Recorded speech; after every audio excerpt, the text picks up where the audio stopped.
As Americans begin to cast ballots in the midterms, voters who struggle to read will confront an election system that relies on literacy. Experts estimate that roughly 1 in 5 Americans, including those with disabilities and who have not learned English, struggle to read in this country. Laura Barone Lopez has more. Literacy tests targeting Black voters have long been part of America's history. Though no longer legal, new voting restrictions implemented since 2020 are creating new barriers to the ballot box for voters with low literacy. Aliyah Swaby is a reporter with ProPublica's South Unit, whose article entitled "The Fight Against an Age-Old Effort to Block Americans from Voting" dives into these new laws, and she joins me now. Aliyah, thanks for joining us. Thanks for having me. Requiring literacy tests to vote are illegal now, but are these new laws limiting access to the ballot effectively modern-day literacy tests? Yes, that's exactly right. So these new laws are limiting the assistance that voters who struggle to read can receive at the ballot box, and that assistance is really crucial for them to be able to vote and also for them to be able to vote correctly and for the candidate that they actually want to vote for. I want to break down some of those laws further. Florida passed one that extended, quote, no solicitation zones outside voting precincts to 150 feet.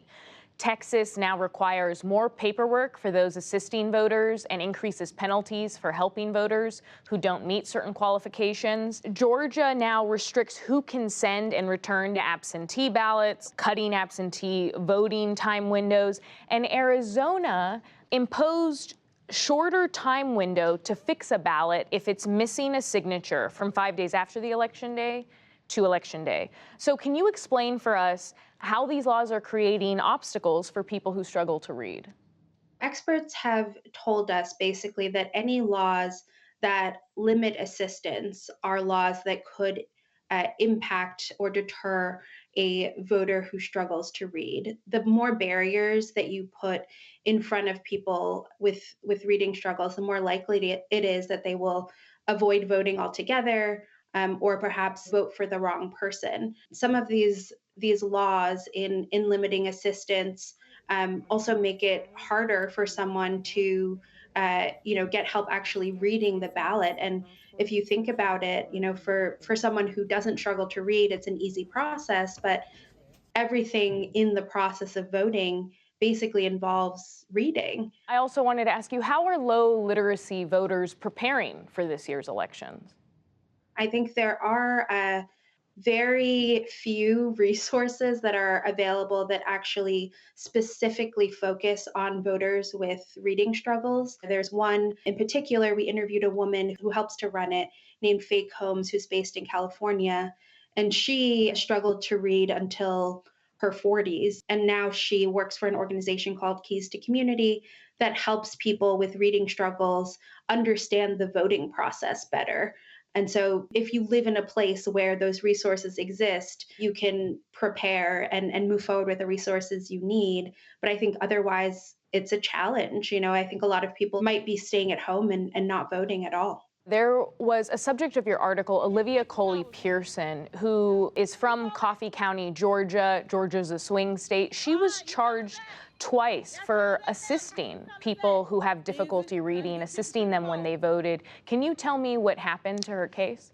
A lot of the people that she helps are afraid to vote. They see what happened to her and they see it as, well, if you are a city commissioner who has been criminally charged for using this legal right to help people to vote, what is going to happen to me as someone who is not in a position of power, someone who struggles to read? Will I be criminally charged as well? Will I be getting in trouble for exercising this legal right? And Olivia Coley Pearson has been trying to convince them that, you still should be exercising this right. But as you can understand, it's a challenge in South Georgia and it's a challenge across the country. Your analysis shows that, quote, if low literacy counties had turnout similar to high literacy counties, they could have added up to about 7 million votes to the national total. It's a really, poignant piece of information to think about when